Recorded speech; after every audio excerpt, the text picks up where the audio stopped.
O texto que eu gostaria de ler, todos vocês conhecem, por isso, só para exercício mesmo, vou convidar vocês para a abertura de João 3,16.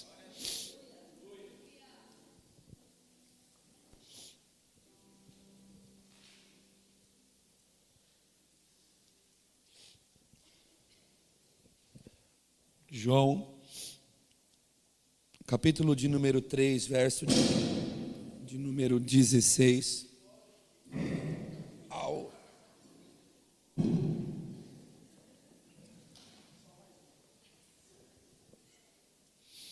Terça-feira a gente tem que comprar mais um, então.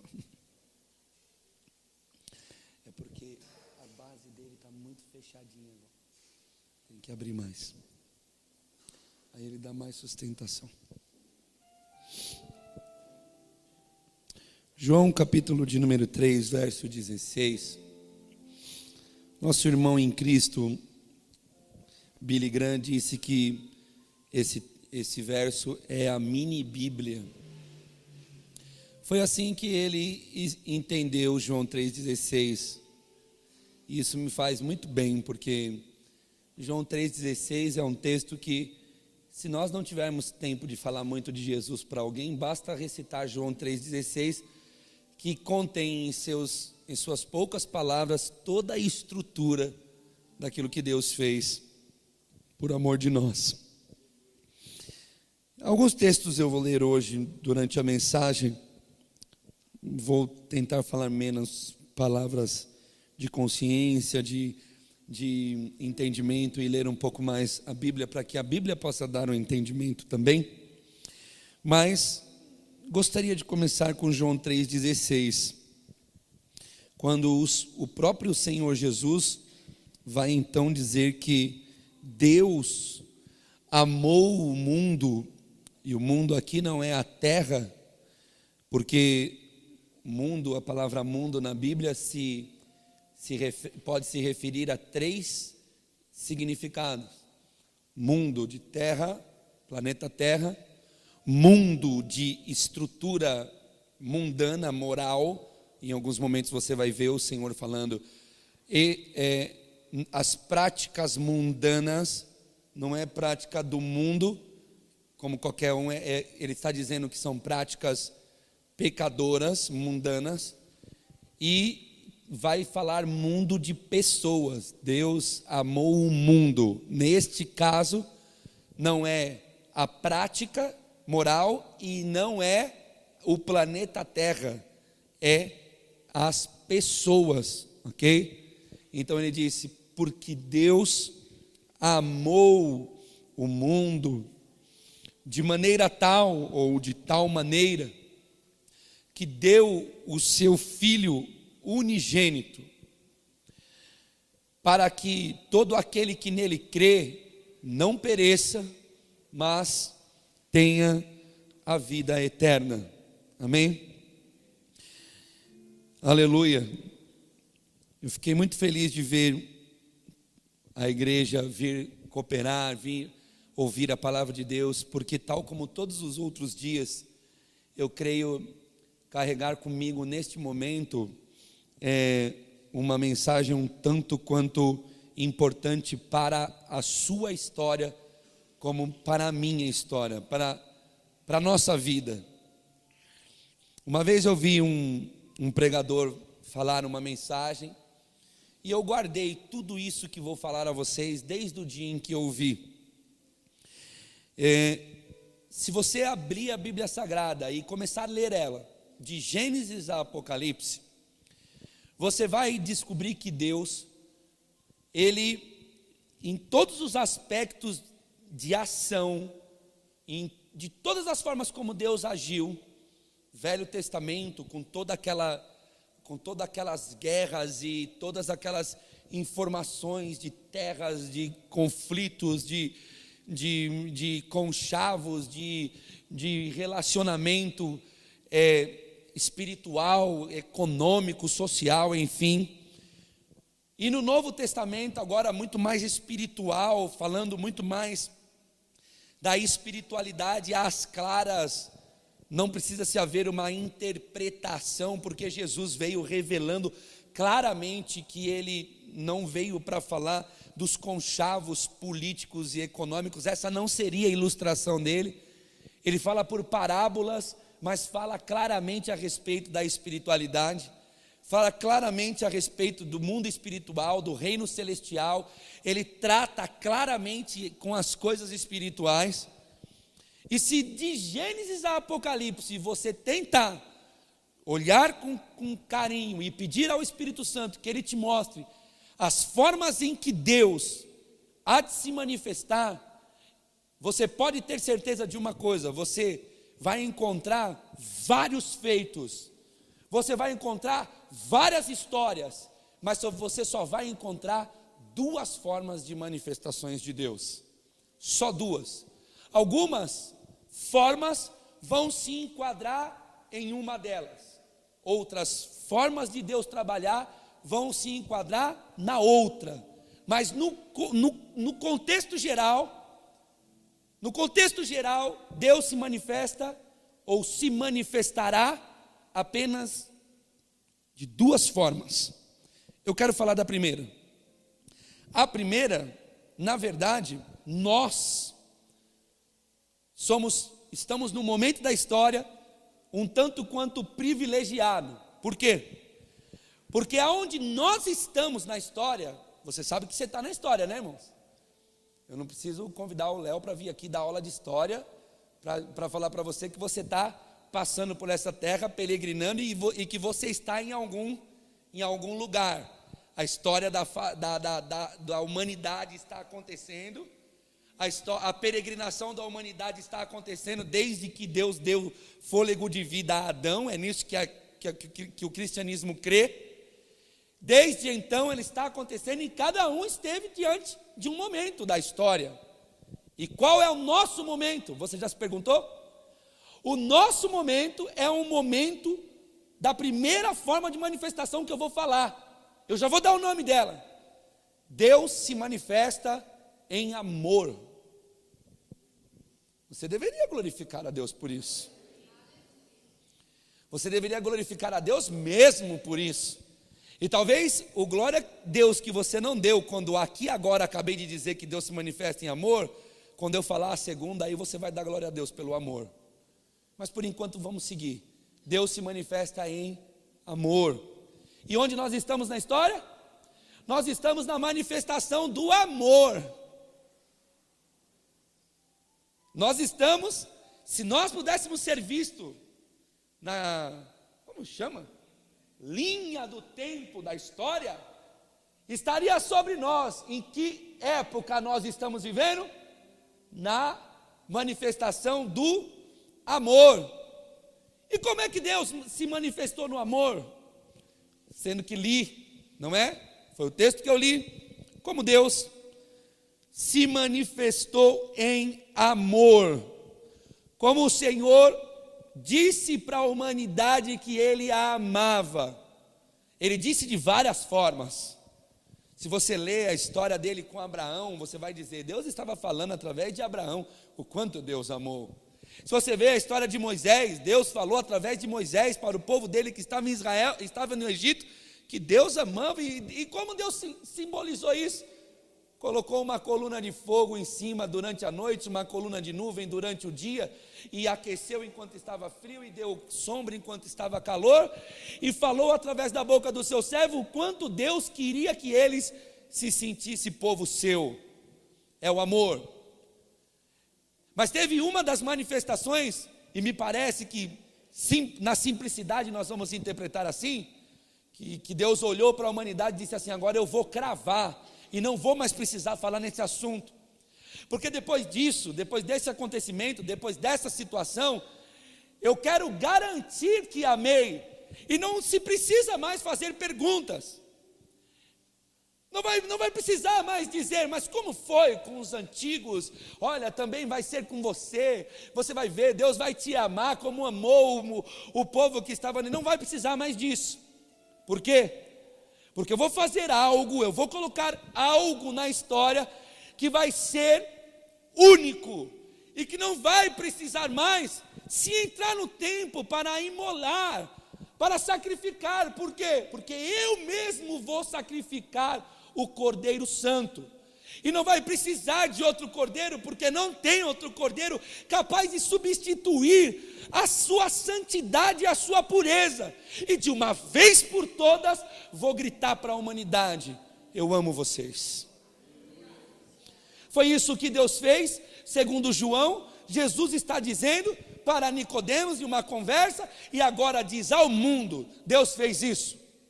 Deus gritou através de um feito para toda a humanidade, que existia naquela época e que vai vir a existir depois do acontecimento.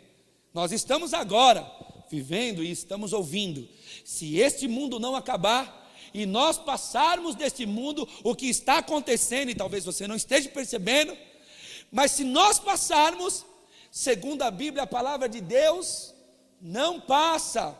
Então quem vem depois da gente já vem aprendendo uma coisa: o quê? Que Deus amou.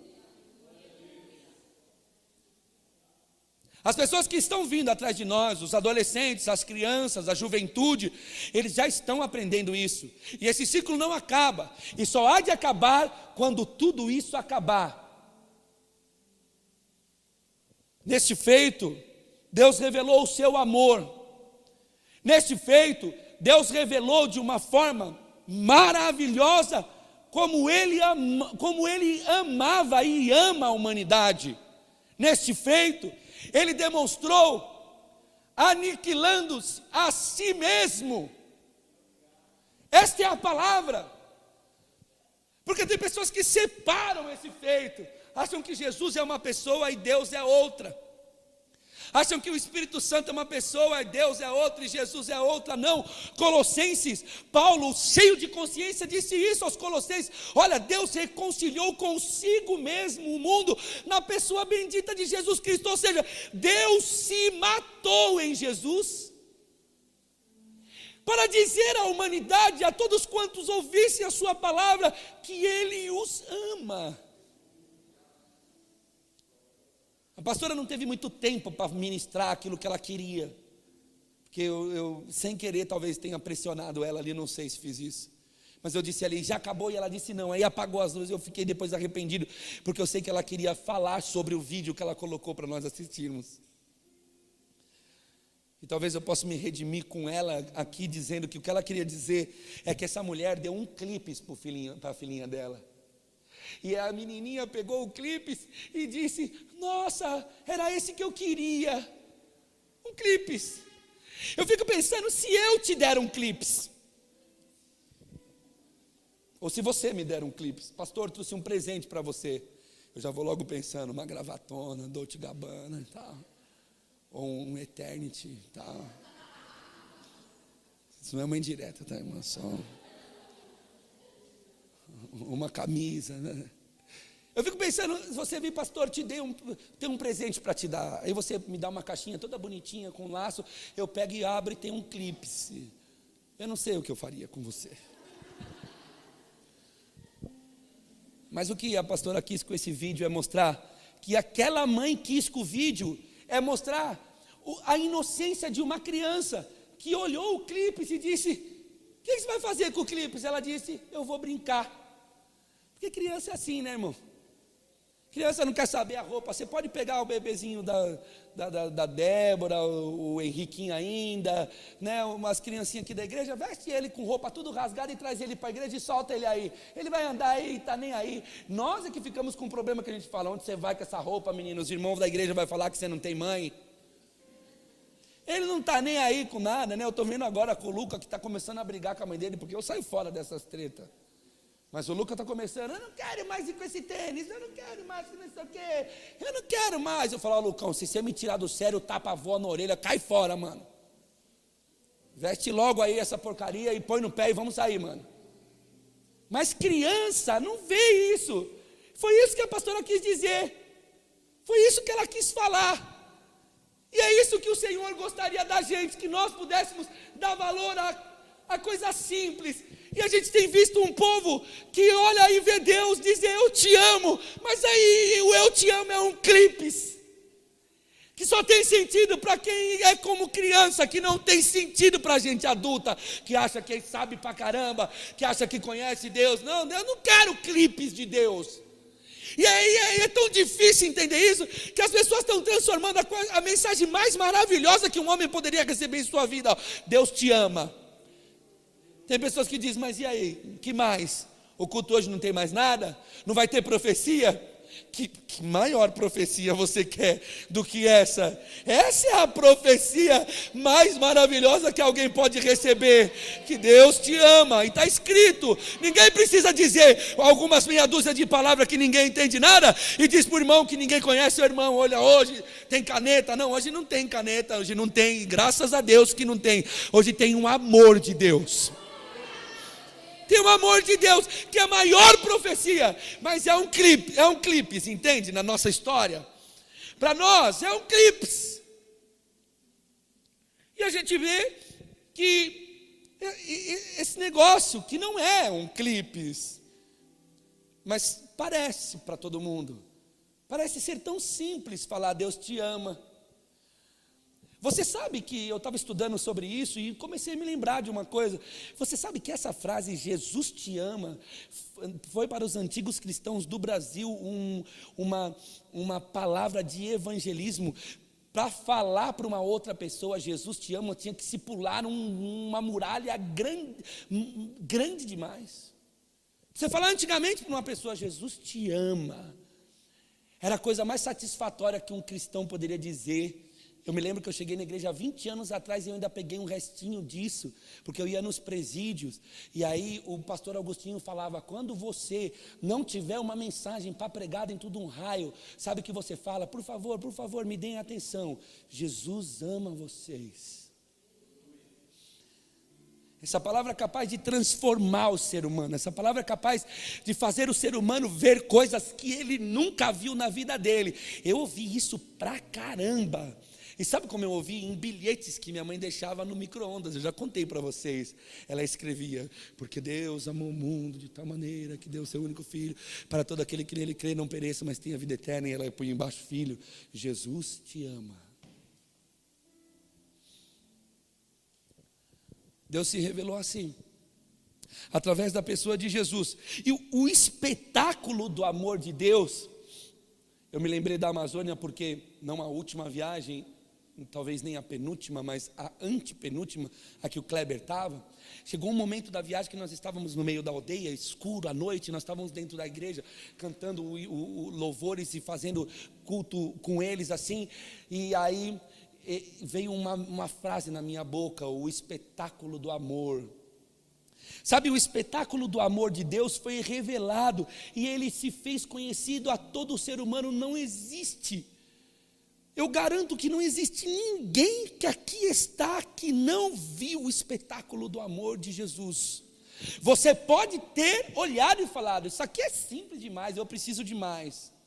Eu preciso de casas, de carros, de contratos assinados, eu preciso de cura, eu preciso de mais. Mas o espetáculo do amor foi apresentado para a humanidade. Deus abriu a cortina do espetáculo do seu amor e mostrou ao mundo. Jesus disse isso, João capítulo de número 12, Renatinho, você me ajuda por favor, verso de número 32, diz isso. O Senhor dizendo, olha, ele estava falando aos discípulos e a quem estava ouvindo, ele estava falando sobre o momento em que ele estava sendo entregue. Era um momento em que ele diz, ó, está chegando a hora, vem chegando a hora em que o Filho do Homem vai ser entregue. E aí ele fala isso, e eu, quando for levantado da terra, todos atrairei para mim, atrairei todos para mim. Esse é um texto profético, nós vimos isso há poucos dias atrás no livro de Isaías, estamos estudando aqui, Isaías profetizando isso, falando, ó, e quando ele for levantado, ele vai atrair todos para ele, para o quê? Porque todo mundo veria, todo mundo olharia e veria o espetáculo do amor. Aonde? Na cena mais tétrica e mais desgraçada da época dele. Foi isso que ele disse: quando eu for levantado, quando me levantarem na cruz, quando eu for colocado no madeiro, todos verão o tamanho do meu amor. Aleluia. Quando eu for levantado, todos verão. Eu gostaria que você pudesse se enxergar na história e na linha do tempo se perceber que você está depois desse acontecimento, e você está tendo o privilégio de olhar e ver esse acontecimento, e você está tendo o privilégio de ser amado por essa mensagem que é sobrenatural, que não é de homem, não é minha e não é de ninguém que aqui sobe para pregar. Porque essa mensagem, ela já tem dono, quem estabeleceu ela. Nós só estamos aqui como atalaias, nós só estamos aqui como aqueles que estão em cima do muro, vendo o reino chegar e vendo a humanidade dispersa, e estamos gritando: ei, o rei está chegando, conserte-se, arrependa-se, converta os vossos caminhos, ele vos ama. Ele te ama. Poxa vida, como essa palavra poderia voltar a ter o significado que já teve no passado? Deixa eu tentar falar ela. Irmão, Jesus te ama. Ele te amou de uma forma que ninguém nunca vai te amar. Sabe qual é o problema? O problema é que a gente fica procurando subterfúgios, a gente fica procurando alimento para a nossa alma, nas redondezas de nossa vida. E o que é pior, o que é mais desgraçado, é quando a igreja se torna um lugar de entregar a pessoas medidas paliativas para saciar a sua alma. Nós não temos essa autorização. Por quê? Porque a igreja de Jesus tem em sua posse a maior preciosidade da igreja: o evangelho, a palavra, a mensagem. Qual mensagem, pastor? Deus se manifestou em amor e direcionou esse amor pela vida de Jesus Cristo, escorrendo pelas chagas e pelas feridas até a morte. Deus revelou o seu amor a mim e a você. Sabe o que essa palavra teria que estar fazendo em nós? Ela teria que estar nos consertando, nos fazendo arrepender, nos fazendo se arrepender de quem somos, do que fazemos, do que passamos, do que falamos. Ele nos amou. Você sabe que o acontecimento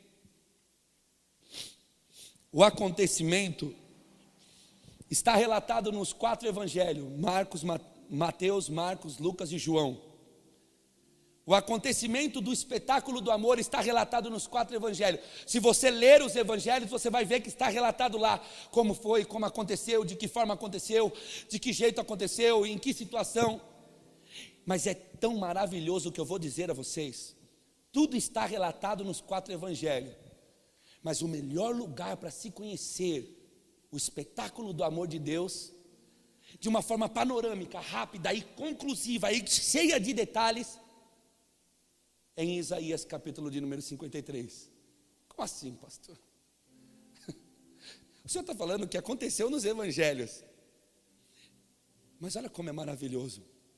A profecia de Isaías foi tão de Deus, mas foi tão maravilhosa, que se você quiser conhecer o espetáculo do amor, sem ter que discernir muito o texto, se você tiver dificuldade de discernir muito o texto, você pode ir a Isaías de número 53 e, em um piscar de olhos, em um piscar de leitura, você vai economizar Mateus, Marcos, Lucas e João. Que às vezes nos evangelhos você está lendo, então ele foi preso, daqui a pouco entra a história de Pedro, e Pedro se arrependeu e foi chamado, daqui a pouco entra a história de Judas voltando lá, e você fica perguntando, mas e agora? Onde é que continua a história? Aí você vai um pouquinho mais para frente, aí chega lá, aí então foi levado até Caifás, e foi levado até Anás, e foi tal, não sei o que, daqui a pouco entra a história das mulheres que estão chorando. Vocês entendem? Nos evangelhos está relatado, mas você vai ter que ter um pouco mais de paciência e discernimento para compreender, porque está relatado de uma forma um pouco mais longa, porque tem outras histórias envolvidas no meio. Isaías não tem, 53 não tem. Isaías 53 parece que Deus parou o mundo, chamou um cara que nós estamos estudando de sexta-feira e disse para ele assim, ó, eu vou te contar com detalhes exatamente como vai ser, para ficar gravado exatamente como vai ser, e vai ser. Mas quando alguém quiser saber como foi, quando abrir Isaías 53 vai descobrir. Tá afim? É rápido. Se eu fosse ler os evangelhos ia demorar bastante, porque eu vou começar a ler, aí o que vai acontecer? Vai entrar a história de Pedro, aí Pedro vai chorar amargamente, vão dizer que eles são dos tais, tem as três negativas de Pedro, aí o galo canta, tem Judas voltando aos fariseus, sacerdotes, dizendo, toma a moeda, eu não quero, e dizendo, agora é com vocês. São histórias maravilhosas, mas está tudo no meio.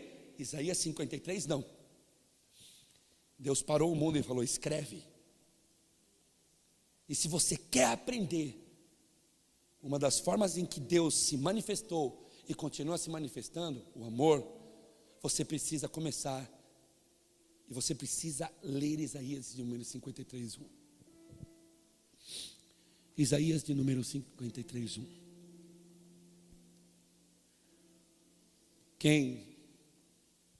Quem deu crédito à nossa pregação? E a quem se manifestou o braço do Senhor? Pois foi crescendo como um renovo perante ele. E como raiz que sai de uma terra seca, não tinha formosura e nem beleza.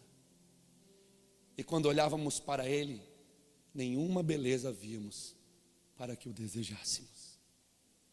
Era desprezado e rejeitado dos homens, homem de dores e experimentado nos sofrimentos. E como um de quem os homens escondiam um rosto, era desprezado, e não fizemos dele caso algum. Verdadeiramente ele tomou sobre si as nossas enfermidades, e carregou as nossas dores, e nós o reputávamos por aflito e ferido de Deus e oprimido, mas ele foi ferido por causa das nossas transgressões, e esmagado por causa das nossas iniquidades. O castigo que nos traz a paz estava sobre ele, e pelas suas pisaduras fomos sarados. Todos nós andávamos desragados como ovelha, cada um se desviava pelo seu caminho, mas o Senhor fez cair sobre ele a iniquidade de todos nós.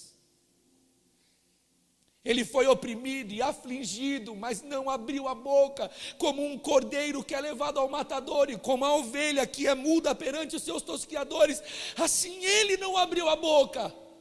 Pela opressão e pelo juízo foi arrebatado. E quem dentre os da sua geração considerou que ele fora cortado da terra dos viventes, ferido por causa da transgressão do meu povo? Deram-lhe a sepultura com os ímpios e com o rico na sua morte, embora nunca tivesse cometido injustiça, nem houve engano nenhum na sua boca. Todavia, foi da vontade do Senhor esmagá-lo, fazendo-o enfermar. Quando ele se puser como oferta pelo pecado, verá a sua posteridade, prolongará os seus dias, e a vontade do Senhor prosperará nas suas mãos furadas. Ele verá o fruto do trabalho da sua alma e ficará satisfeito. Com o seu conhecimento, o meu servo justo justificará a muitos, e as iniquidades deles levará sobre si. Pelo que lhe darei o seu quinhão com os grandes, e com os poderosos repartirá ele o despojo, porquanto derramou a sua alma até a morte, e foi contado com os transgressores. Mas ele levou sobre si o pecado de muito, e pelos transgressores intercedeu. Está aí?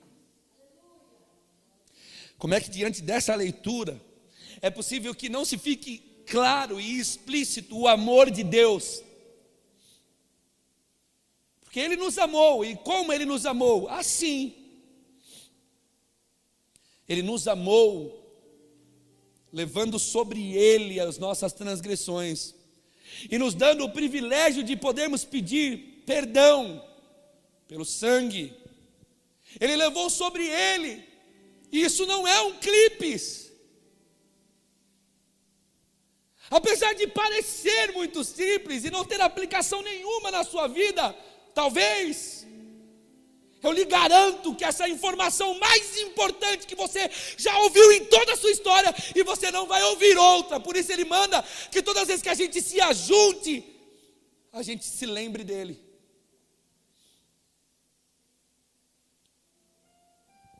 É o que às vezes me causa desconforto, quando alguém diz, mas será que não vai ter nada mais?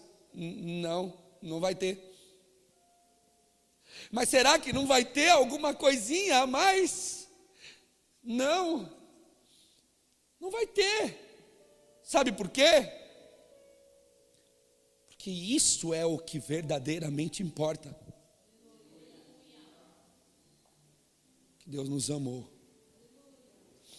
E que nós estamos no momento da história em que o seu amor está derramado.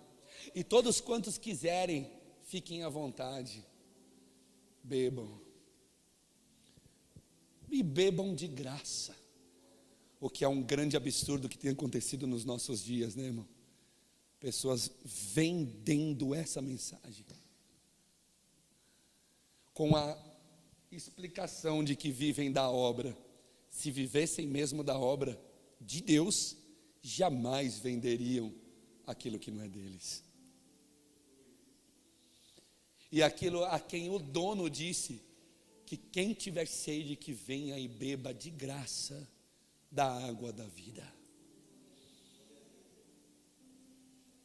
Eu gostaria de convidar vocês a beber de graça da água da vida. Ele nos amou. Essa informação é gloriosa, Ele nos amou. Nós estamos diante do amor de Deus. Você, meu irmão, você está diante do amor de Deus. Não diminua o amor de Deus a alguma ação egoísta que você acha que Deus fez por você. Isso não é e nunca vai ser a referência de amor de Deus. Deus pode ter tido misericórdia, como teve de muita gente aqui, como tem tido de mim e teve de muita gente, e pode ter de repente te dado o privilégio de ficar um pouco mais sobre essa terra te curando, pode ter te dado o privilégio de ficar um pouco mais sobre essa terra te dando um pouco mais de vida, pode estar te dando o privilégio de ter aí uma vida um pouco mais abastada, e tome cuidado com o que é que você está fazendo com aquilo que Deus te deu. Enfim, Deus pode ter te dado vários privilégios, mas aonde você vai encontrar a referência de amor é dando crédito à mensagem da salvação pela cruz de Jesus Cristo.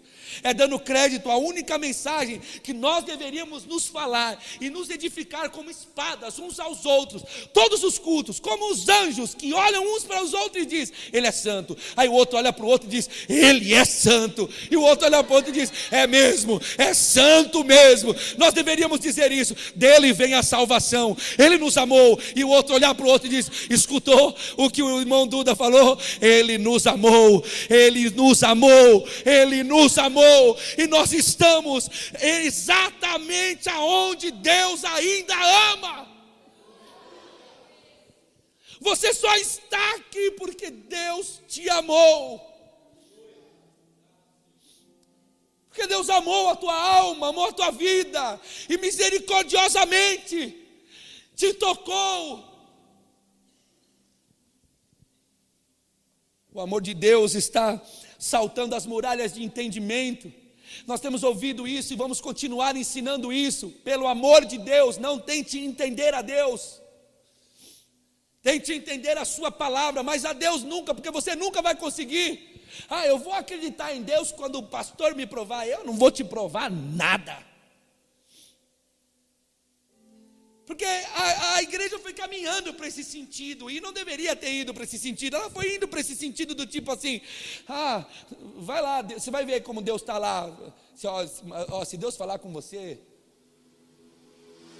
E o que é a referência de Deus falar com você? É eu, daqui de cima, falar uma palavra direto para alguém, e dizer que Deus amanhã vai fazer isso ou aquilo. Não, isso não é. Deus está falando conosco aqui, e eu não sou Deus. Não sou eu que sou o Deus que estou falando, Deus está falando através da sua palavra. Eu os amei. Se isso não fizer sentido para você, nada mais vai fazer. E eu me desculpe te falar com sinceridade, eu não tenho interesse de tentar te provar o amor de Deus por nenhum outro caminho. Tem pessoas que têm interesse só para ficar com você aqui, boa, só para você ser mais um membro, só para você ser mais um dizimista. O que você entende como amor? Legal, Deus vai fazer na tua vida. Não, eu não tenho interesse de tentar te provar o amor de Deus por outro caminho, até porque qualquer outro caminho pode ser obscuro, pode ser abstrato e pode não ser Deus, e eu provo biblicamente isso. Você viu o Senhor dizendo, olha, nos últimos dias acontecerão que vão dizer, ei, ele vem vindo lá, mas não é ele. E vão falar, olha, ele está acolá, mas não é ele. E muitos virão no dia e vão dizer, Senhor, Senhor, em teu nome profetizamos, Senhor, Senhor, em teu nome falamos novas línguas, Senhor, Senhor, em teu nome curamos os enfermos. O Senhor se lembra os cultos apoteóticos em que o teu amor se revelou. E sabe qual é a resposta de Jesus para certas pessoas? Eu não conheço vocês. E por que não conheço? Não conheço porque são pessoas que não entenderam o amor de Deus pelo único caminho possível a ser entendido. É por isso que eu louvo a Deus por essa pequenina igreja. É por isso que eu louvo a Deus. Ontem senti falta de vários jovens, eu tenho sentido falta de vários jovens, e nós estamos orando para que Deus desperte, mas os que estavam aqui, irmão, meu Deus do céu, que consciência de cristianismo é essa? Jovens, 19, 21 anos, falando de Jesus com uma consciência, que eu fiquei ali atrás falando, Senhor, muito obrigado. Obrigado por assistir isso. Em pleno tempo em que jovens só ficam em igreja porque tem baile, porque tem dança, porque tem não sei o quê, porque tem não sei o que lá, coisas que eu não entendo. Eu não consigo entender essas coisas. Para o culto para alguém dançar. O que é isso? Serve para que isso? Se é a mensagem do cântico que dá, a mensagem. Aí fica o grupo dançando. É só para dar alguma coisa para os jovens fazer, para eles se sentir útil. Aí dá o púlpito para eles dançar, e dança, tal, abre as pernas, manda para cá, manda para lá, vem a fita, enrola a bandeira, corró. Só que quem está mandando a mensagem é o cântico, então podia parar e só pôr o louvor para tocar. Mas chamam isso de dança profética, porque é dançar como Miriam. Não, isso não é verdade. Miriam não ensaiou nada, não fez grupo nenhum, não chamou ninguém. Ela passou o mar vermelho. Quando passou, ela começou, aleluia, aleluia. É diferente, irmão. Eu gostaria de ver uma dança profética. Tipo assim, no meio do culto, Deus te chamar e você sair dançando aí no meio da igreja. Que coisa maravilhosa que seria.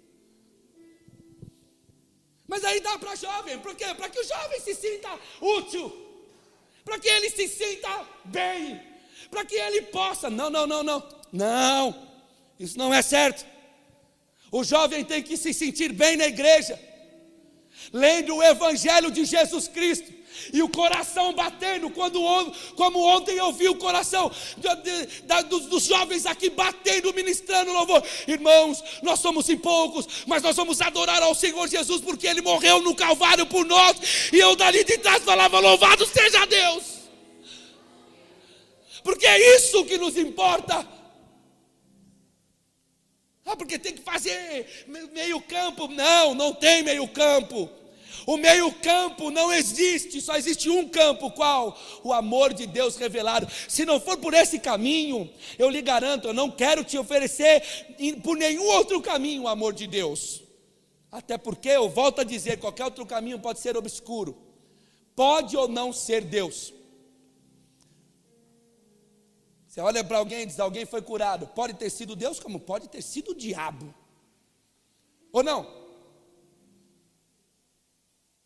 Alguém foi abençoado, ganhou muito dinheiro, pode ter sido Deus, como pode também ter sido o diabo. Eu já vi um monte de gente na igreja nunca ter nada e ser crente fiel. Quando ganhou alguma coisinha, virou.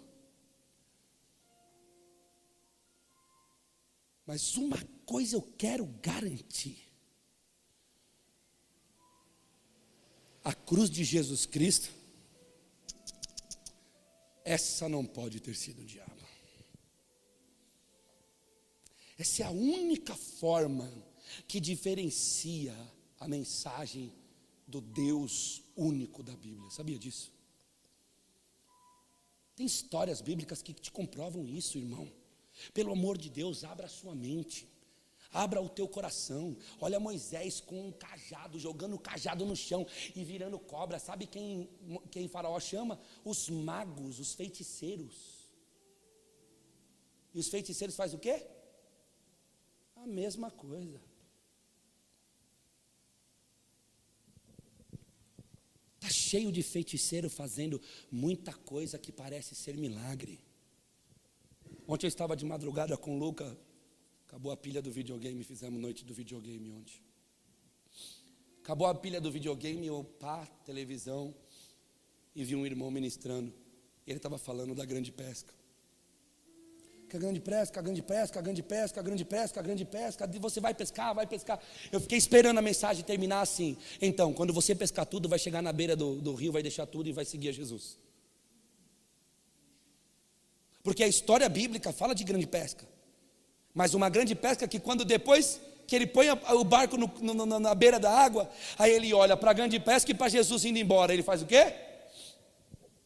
Corre ao lado de Jesus e deixa a pesca. Mas essa parte ninguém prega. Só fala dos 153 grandes peixes, que não teve nenhuma influência na vida de Pedro. Porque quando chega na beira do mar, ele abandona tudo e vai seguir a Jesus sem nada. Por que é que não se fala a verdade? Por que se esconde a verdade?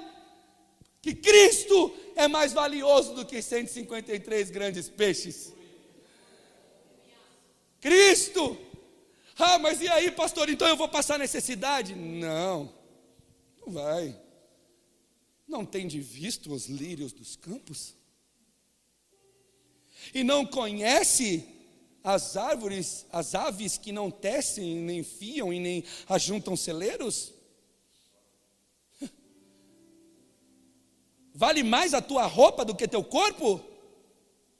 Vale mais as andorinhas, as aves do que você? Ou os lírios que nem Salomão em toda a sua glória se vestiu? Mas só existe uma forma pelo qual Deus revela o seu amor: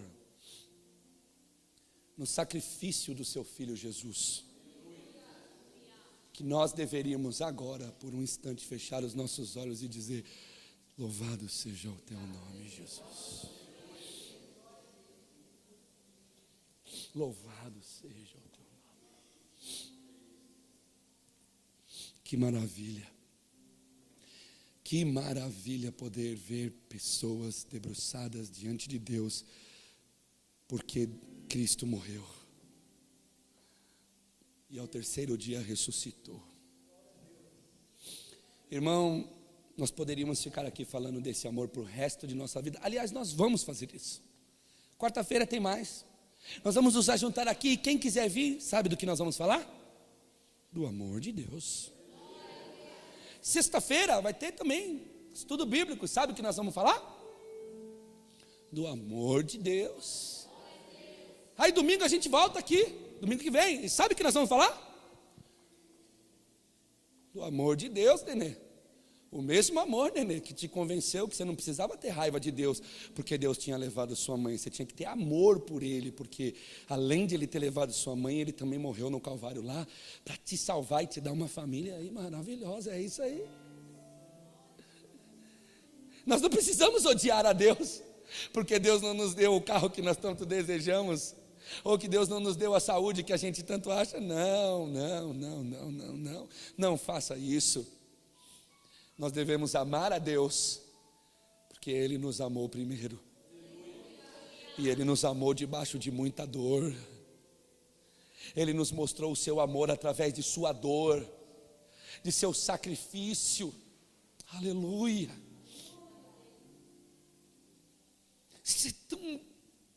Para que isso faz sentido assim, a ponto de a alma tremer e o coração fazer aquele sentimento, né, irmão Luciano? Aquela coisa que inunda o nosso coração de uma forma tão fantástica, que nos preenche. A gente está cheio de problema aí para fora. Amanhã a gente vai acordar de manhã e vamos enfrentar o leão. Vamos enfrentar a crise do Brasil. Muitos de vocês vão enfrentar a destruição de vossa família. Mas eu garanto a vocês que isso não vai descaracterizar em nenhum milímetro o quanto Deus te ama. E o quanto Deus te amou. Aliás, seja responsável com isso, porque o amanhã pode nem existir, e a gente pode amanhã não mais ter que enfrentar nada, porque chegará o novo céu e a nova terra, onde não tem dor, não tem choro, não tem lamento, não tem problemas, porque Ele estará no meio, e Ele será luz, não haverá mais noite, e nós estaremos ante a face dEle para o resto da eternidade. Quem dera pudéssemos ser resgatados, ser a geração, quem dera. Ai, como eu queria. Você já pensou, meu irmão? A gente em um culto que nem esse assim, que eu estou vendo tantas pessoas chorando, tantas pessoas baixando a cabeça e sentindo o que eu também tenho sentido. Você já pensou em um piscar de olhos, a gente ser levado, transladado, a gente ser recolhido? Você já pensou isso? Você já pensou nós diante de Deus um dia, e Ele dizendo que você é bendito do Pai? Você já interpretou? Eu já falei isso em outra esfera, mas vou falar de novo porque está vindo no meu coração. Talvez haja pessoas que precisam ouvir isso. Sabe o que quer dizer isso? Quer dizer que o Senhor vai dizer: vinde benditos de meu Pai. Sabe o que quer dizer isso? Bendito é tipo assim, alguém olhar para você e falar assim: ô Cezinha, bendito do pastor Duda. Ou seja, o pastor Duda me falou bem de você. Bendito é alguém que é bem falado. Você entendeu? Aí Jesus disse que nós chegaremos lá e Ele vai dizer: vinde benditos de meu Pai. Você não está ligado o que está acontecendo? Tipo, lá em cima Deus falou bem de nós. E Jesus está dizendo: vocês são benditos, no meu Pai vocês são benditos. Vinde benditos de meu Pai, e tomai por herança aquilo que vos está preparado, antes que tudo fosse formado, porque antes que houvesse luz, houve cruz, antes que houvesse pecado, houve perdão, antes que houvesse qualquer tipo de desgraça, houve o sacrifício do meu filho. Entende? Entende que Ele te amou quando você nem entendia quem você era. E agora que Ele te ama, porque Ele está te ajudando. Não pegue o clipe chamado Evangelho e diga: isso aqui é só um clipe. É simples. Não tem muita coisa, não tem muito, né? Porque hoje em dia é assim, culto tem que ter muito, né? Tem que ter muita coisa para acontecer, porque senão o culto não foi bom. Não tem, é só um clipezinho. Mas que se a gente for criança, a gente vai dizer: era esse mesmo que eu estava esperando. Queria tanto isso. E as pessoas vão dizer: você é doido? Fica indo nessa igreja aí, ver esse cara gritar, esse analfabeto aí. E você vai dizer: não. Eu estou quase desistindo de falar da outra forma. Porque a outra forma é assim, um tanto quanto desesperadora. Porque Deus se manifestou em amor e nós estamos assim, no amor. Nós estamos vivendo a possibilidade do amor. Por isso, se você está aqui e está ainda indeciso, deixa eu ver. Olha, irmão, a pior coisa que se faz é convidar alguém para fazer parte de uma igreja. Não convida ninguém para fazer parte de igreja.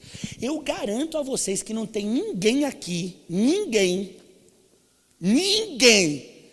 que eu disse assim: por favor, congrega comigo aí, vai. Estou precisando tanto do seu dom.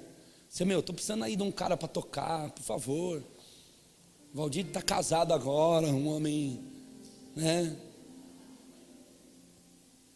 Por favor, eu garanto, porque eu sinto que as pessoas não têm que ser convidadas para fazer parte da igreja. Sabe, isso não pode ser assim. As pessoas têm que ser convidadas pelo Espírito Santo para se converter aos caminhos de Cristo, por causa do amor que foi revelado a ele no Calvário. Aí ele vai começar a vir à igreja porque ele ama Jesus, porque Jesus o amou primeiro. Aí ele vai fazer parte da igreja tranquilamente. Mas não fica convidando ninguém para fazer parte da igreja. Vamos lá, vai, não sei o que, você vai ver. Não, isso não é convite que se faça. Que a pessoa vai vir, vai ficar medindo aqui. Não gostei da voz rouca do pastor. Ih, esse som é muito alto. Ih, não sei o que. Ih, esse tecladista. Então não. Convida ele para o reino de Deus. Ela para o reino de Deus. Que ela vai vir. Mas ela não vai olhar o som, não vai olhar a voz rouca. Ela vai olhar o amor. O amor de Jesus. Sabe a outra forma? Está em Romanos capítulo de número 1. Verso de número 18. Essa outra forma, a nós ainda não fora revelado. Mas eu tenho uma notícia assim que é um tanto quanto desesperadora. Vai ser. Queira você ou não, acredite você ou não, se esconda ou se revele, não importa a forma como você vai viver. Um dia você vai ver a outra forma que Deus se revela, tal como você está vendo a cruz de Jesus em amor. Você vai ver, eu lhe garanto.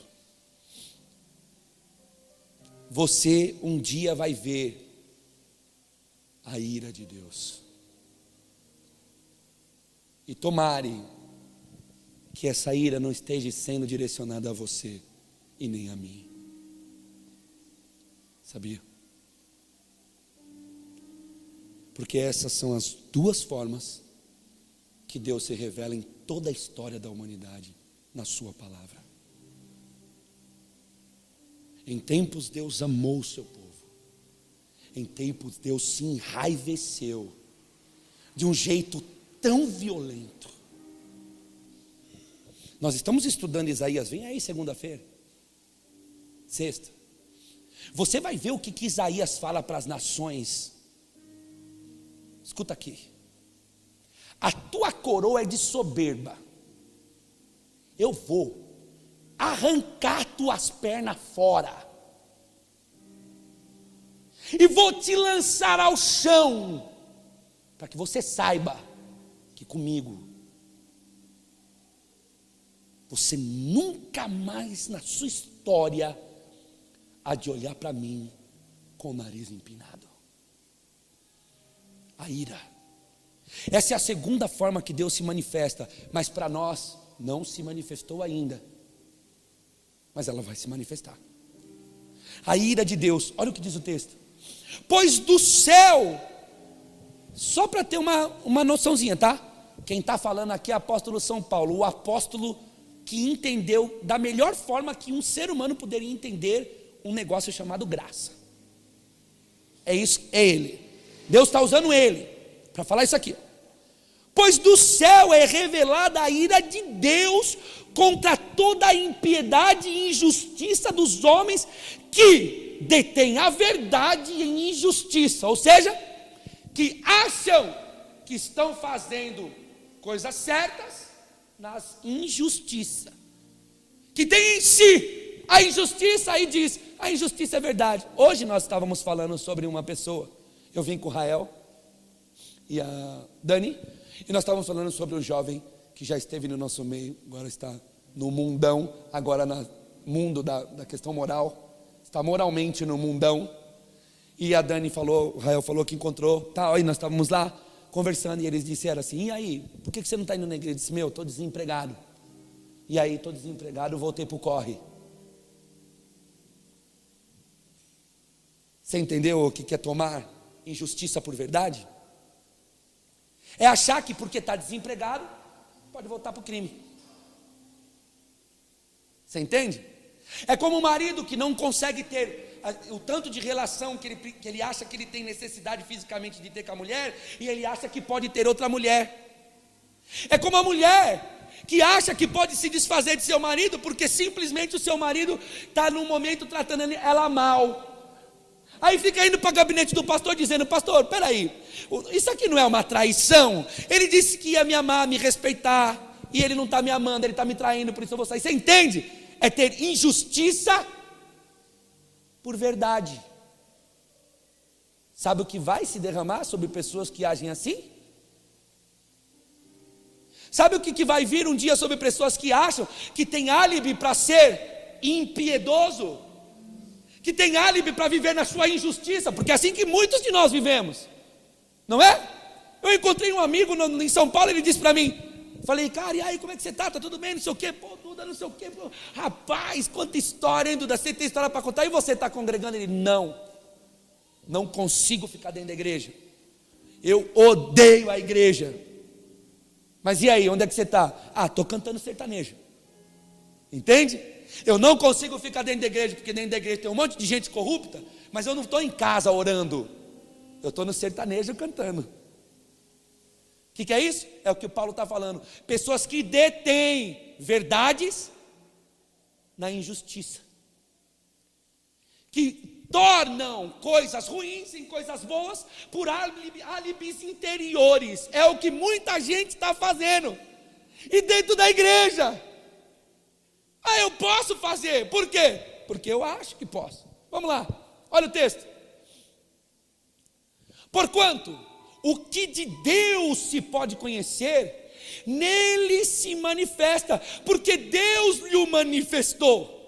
Pois os seus atributos invisíveis e o seu eterno poder e divindade são claramente vistos desde a criação do mundo, sendo percebidos mediante as coisas criadas, de modo que eles são inexcusáveis. Sabe, eu vou tentar traduzir rápido o que Paulo está falando.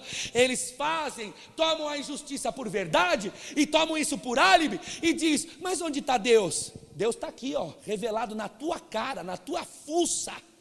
Mas eu não vejo. Vê sim. Por quê? Porque tudo o que se pode conhecer a respeito de Deus está revelado na criação. Deus se revelou e não vai haver desculpa. Quando vier a ira dele, não existe um sequer que vai poder dizer: eu não sei o que está acontecendo. Que vai fazer o que a gente faz. Senhor, o que está acontecendo? Espera aí, gente, não é por aí. Segundo a história bíblica, não vai ter desculpa. Passa. Porquanto, tendo conhecido a Deus, contudo, não o glorificaram como Deus, nem lhe deram graças, antes nas suas especulações se desvaneceram, e o seu coração insensato se obscureceu. Passa. Dizendo-se sábios, tornaram-se astutos na sua sabedoria e mudaram a glória do Deus incorruptível em semelhança da imagem de homens corruptível, aves e quadrúpedes e répteis. Ele estava dizendo: além de vocês me ver, me conhecer e não me glorificar, agora vocês fazem imagens para vocês e dizem: Deus é esse aqui. É? Por isso Deus os entregou nas concupiscências de seus corações, as imundícias, para serem os seus corpos desonrados entre si. Só mais um. Pois trocaram a verdade de Deus pela mentira, e adoraram e serviram a criatura antes que o Criador, que é bendito eternamente. E amém. Deixe-me te falar uma coisa, eu já estou terminando. Quantas vezes você ouviu essa frase? Você precisa ir lá, lá tem um cara que, ora forte.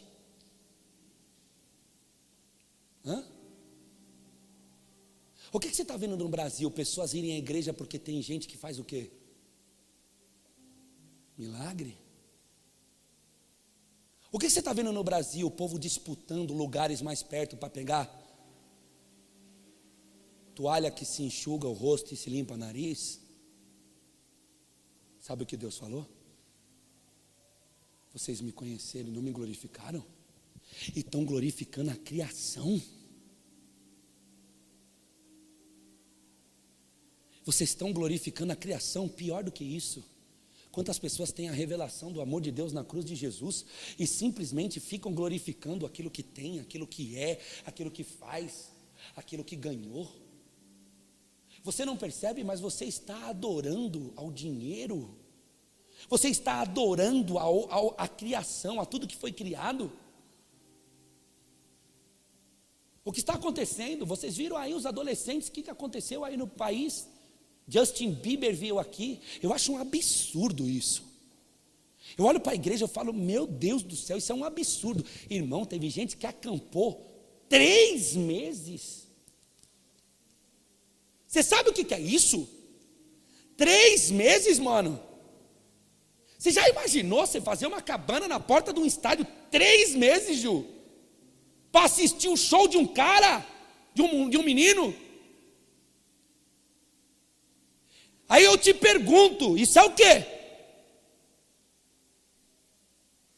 Se não adoração. E o que nós somos? Se o culto está marcado às 7h45, a gente chega às 8h50.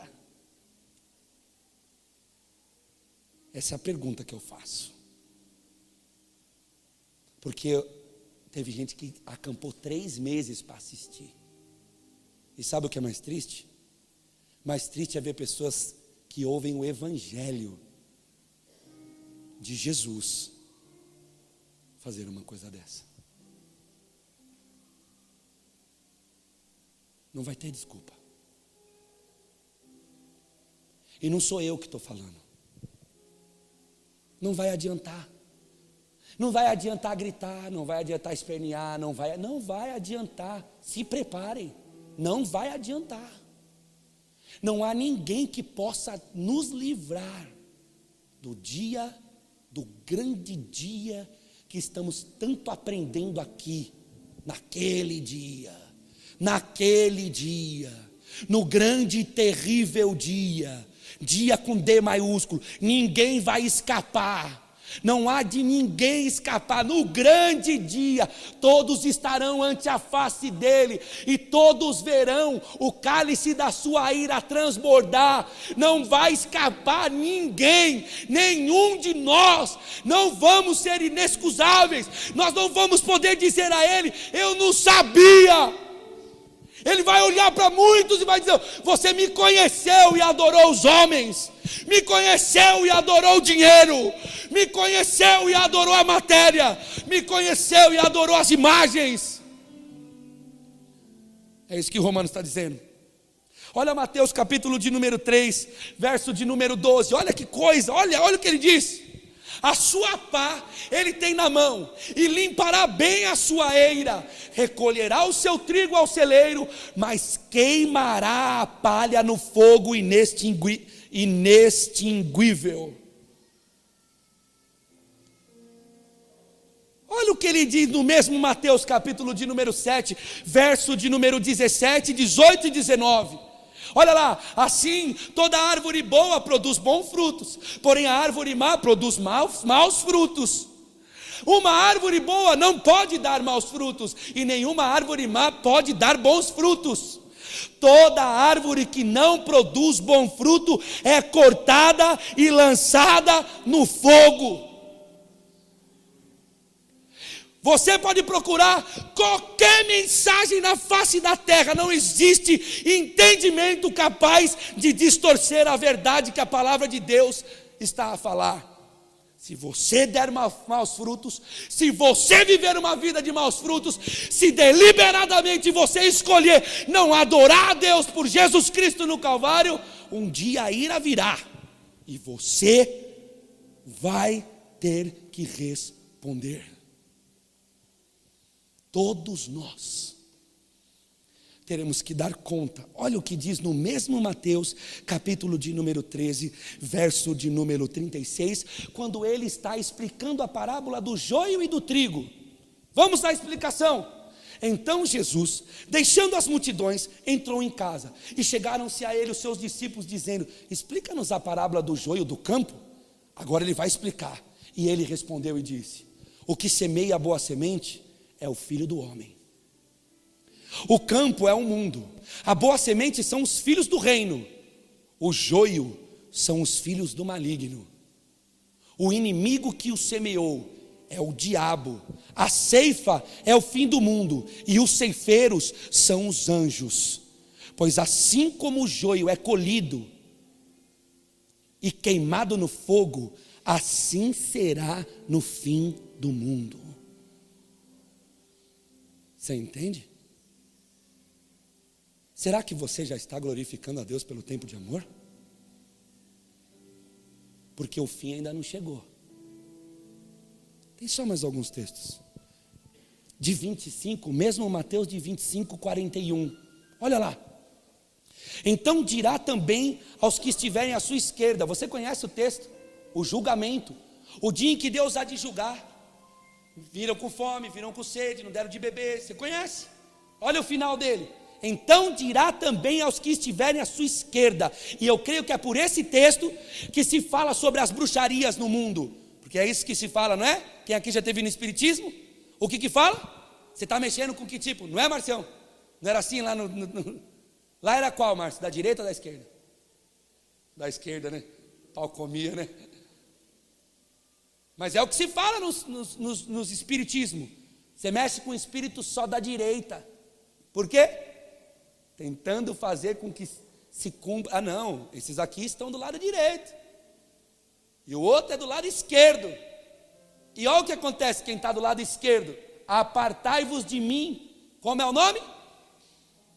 Malditos, não é benditos, é malditos. Ou seja, o meu pai está falando mal de vocês. Aparta-te de mim.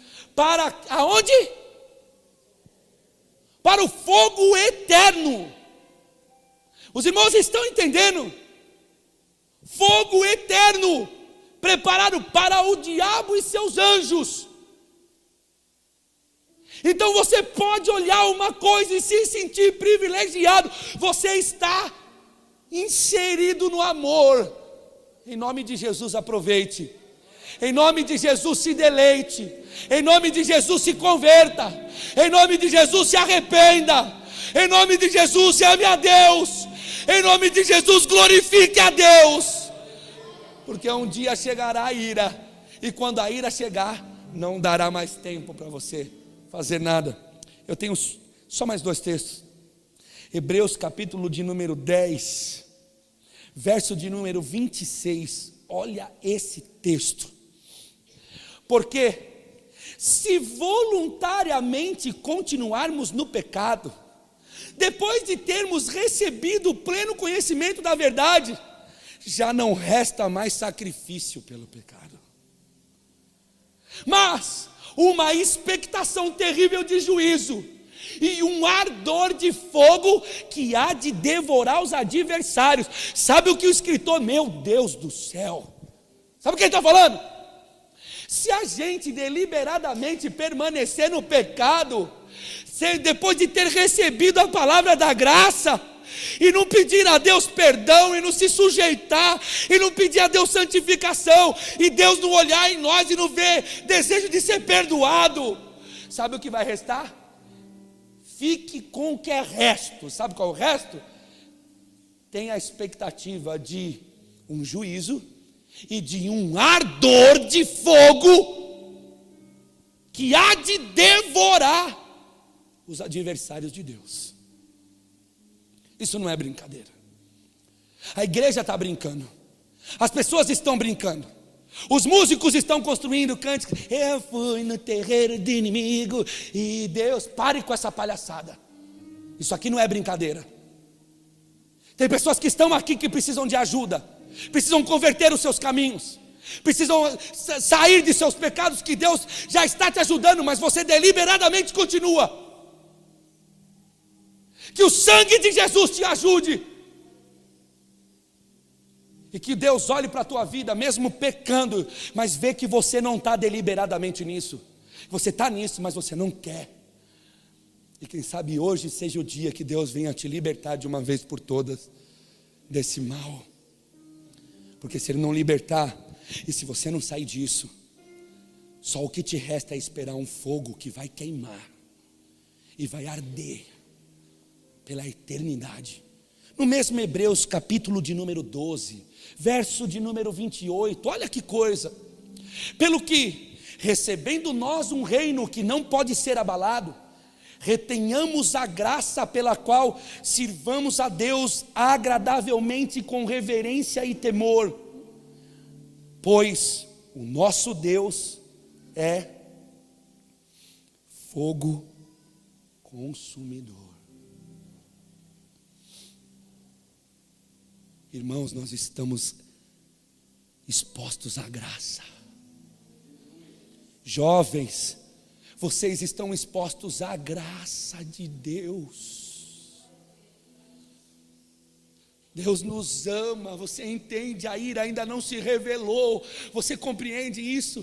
Que talvez você esteja diante da chance da sua vida de hoje dizer: me perdoa, Senhor, me desculpa, como eu fui estúpido. Por fim, Apocalipse capítulo de número 20, verso de número 10, João teve a visão do fim, e olha o que ele viu. E o diabo que os enganava foi lançado no lago de fogo e enxofre, onde estão a besta e o falso profeta, e de dia e noite serão atormentados pelos séculos dos séculos. Se fosse só até aqui, você não precisaria temer. Próximo verso. E vi um grande trono branco, e o que estava assentado sobre ele, de cuja presença fugiu a terra e o céu, e não foi achado lugar para eles. E vi os mortos, grandes e pequenos. Sabe o que é isso? Não é Golias e Davi, é grandes em poder. Entendeu? É grandes, Marcelo. Homem grande, Marcelo. Homem que manda. Entendeu? Estava lá. E vi também aqueles que não representavam nada. Estava lá também. Vi homens grandes e pequenos em pé diante do trono. E abriram-se os livros. E abriu-se outro livro, que é o livro da vida. Agora eu quero que você, que acha que depois que morreu, beleza? Depois que morreu, beleza, escuta. E os mortos foram julgados pelas coisas que estavam escritas nos livros, segundo as suas obras. Não adianta morrer não, meu parceiro. Tu vai morrer, mas a tua história vai ficar escrita. Para quando acontecer o grande dia, vai ser lida. Você quer que eu continue lendo? Eu continuo. O mar entregou os mortos que nele havia. Sabe o que é isso? Você sabe esses acidentes durante a vida na terra? Sabe o que é isso? Caiu um avião lá de não sei de onde, os mortos foram engolidos, não acharam o corpo, não acharam nada, sabe? Sabe? Que a gente acha, morreu, os peixes comeram, acabou. Sabe, Cezinha? Então, o mar vai entregar os mortos. O mar vai entregar os mortos que nele haviam. E a morte e o Hades entregarão os mortos que neles haviam. Você não está entendendo, irmão. Sabe o que é o Hades? Alguns estudiosos dizem que é o prenúncio do inferno, não é o inferno. Nós aprendemos isso no outro dia na escola bíblica aqui. Caímos nessa história. Juliano estava explicando isso para nós. O inferno ainda não foi inaugurado, mas existe um lugar onde se sente dor, porque pessoas morreram sem Cristo e estão lá, no Hades. Ainda não estão no inferno. Agora eu fico pensando, pessoas que têm consciência de que foram um dia expostos ao amor, mas que não aceitaram a palavra e foram para o Hades. Agora eles estão no Hades sofrendo. Você imagina o Hades devolvendo eles para Cristo, e eles chegando diante de Cristo, sabendo que um dia tiveram sentado numa igreja ouvindo um jovem pastor pregar sobre o amor, e fizeram pouco caso, não quiseram nem saber, não estavam nem aí com o que estava acontecendo. Imagina isso. e foram julgados cada um segundo as suas obras. Próximo. E a morte e o Hades foram lançados no lago de fogo. Esta é a segunda morte, o lago de fogo, só mais um. E todo aquele que não foi achado escrito no livro da vida foi lançado no lago de fogo. Sabe o que é isso? Isso é ira. Irmão, eu só queria ler só mais um. Você tem cacife? Só mais um. Segunda de Pedro, capítulo de número 3, verso de número 1. Olha isso. Será que Pedro estava...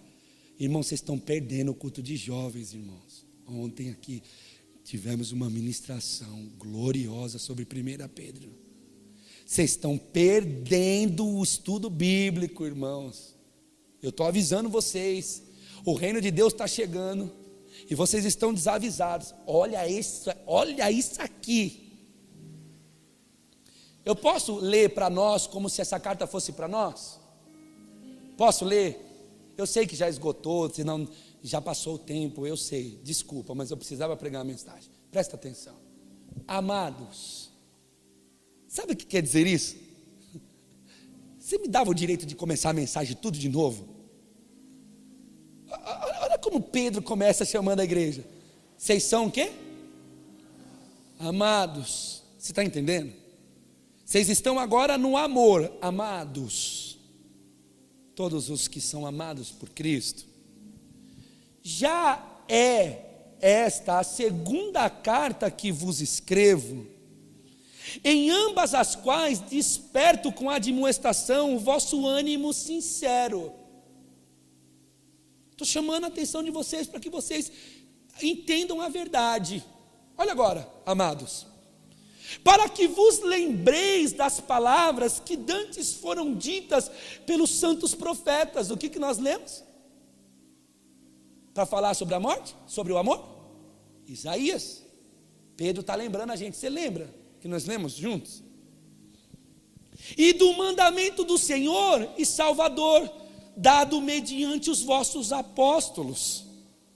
Sabendo primeiro isto, que nos últimos dias virão escarnecedores com zombaria, andando segundo suas próprias concupiscências, e dizendo: onde está a promessa da vinda? Porque desde que os pais dormiram, todas as coisas permanecem como desde o princípio da criação. Pois eles de propósito ignoram isto, que pela palavra de Deus, já desde a antiguidade, existiram os céus e a terra, que foi tirada da água e do meio da água subsiste. Olha o que Pedro está escrevendo para nós, irmãos. Pelas quais coisas pereceu o mundo de então afogado em água, dizendo do dilúvio. Olha lá, mas os céus e a terra de agora, pela mesma palavra, têm sido guardados para o fogo, sendo reservado para o dia do juízo e da perdição dos homens ímpios. Será que é para nós tremermos? Vai lá. Mas vós, quem? Amados, não ignoreis uma coisa. Se alguém algum dia falar para você, você é besta, Jesus vai voltar. Desde que meu pai era criança, que eu era criança, meu pai falava essas coisas. Não ignoreis uma coisa. Um dia para o Senhor é como 1000 anos, e 1000 anos é como um dia. O Senhor não retarda a sua promessa, ainda que alguns... Como é que alguém pode pegar esse texto e fazer desse texto uma campanha de prosperidade? Fale para mim, pelo amor de Deus, me ajuda. Alguém me ajuda. Como, irmãozinho? Como é que alguém é capaz de achar que a promessa que Deus retarda é o emprego? Senhor, não retarda a sua promessa, ainda que alguns tempos tardia, porém é longânimo para convosco, não querendo que nenhum de vocês se percam, que senão todos venham a se arrepender. Virá, pois, o Senhor como um ladrão, o dia do Senhor, no qual os céus passarão com grande estrondo, e os elementos arderão e se dissolverão, e a terra e as obras que nela há serão todas descobertas.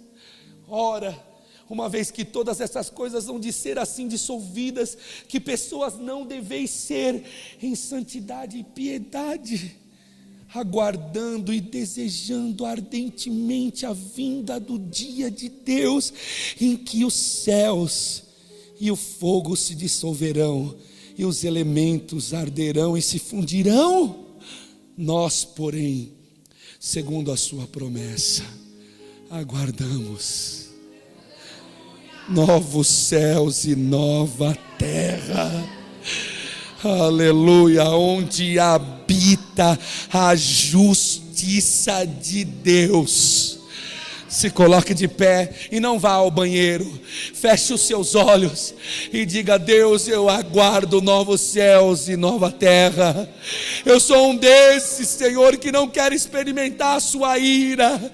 Diga a Deus isso: eu não quero experimentar a sua ira. Grupo de louvor, diga a Deus isso: Deus, eu não quero, eu não quero, eu não quero, eu quero novos céus e nova terra.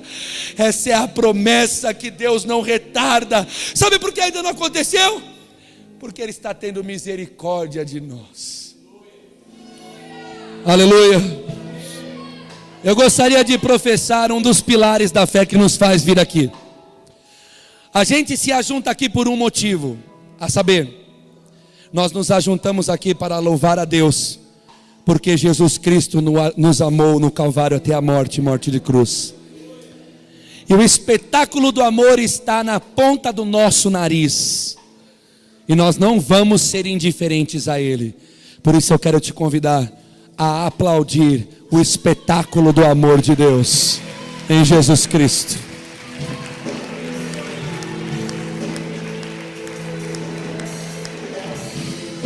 Que o amor de Deus, a graça de Jesus Cristo, as doces consolações do Espírito Santo de Deus esteja sobre as nossas vidas hoje e eternamente.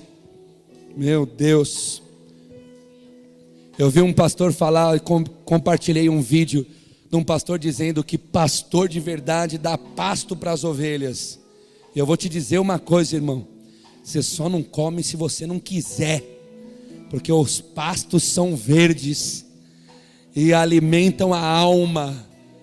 A consolação do Espírito Santo esteja sobre as nossas vidas hoje e eternamente. E a igreja que quer o amor de Deus, que quer desfrutar do amor de Deus, e não viver a ira, e nem sequer passar perto da ira, porque vai ser difícil. Esta igreja diz amém. Diga amém. Deus te abençoe. Cumprimente o seu irmão, capaz de Jesus.